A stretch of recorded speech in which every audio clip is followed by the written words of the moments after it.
1 week after flash floods slammed the town of Enoch, Governor Spencer Cox is surveying the damage with state and local leaders in this area. The downpour overwhelmed the storm drain system, damaging hundreds of homes there.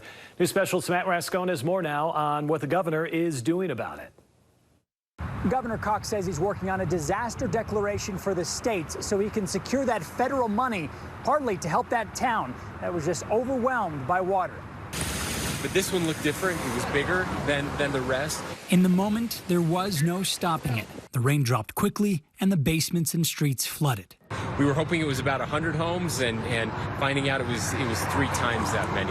1 week later, Governor Spencer Cox is in Enoch with local leaders as the city continues picking up the pieces. Mayor CHESNUT says some areas saw 5 to 6 inches of rain an hour.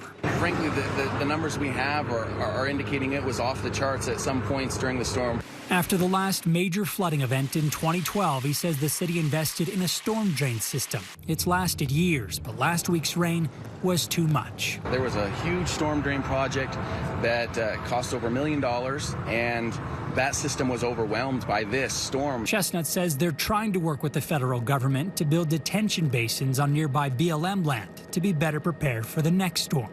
But even with those in place, reality is, given the amount of water that those are even supposed to hold based upon normal storm conditions, there's the possibility they might have been overrun. To put this into perspective, in some places, about half their annual rainfall in 40 minutes is impossible to plan for.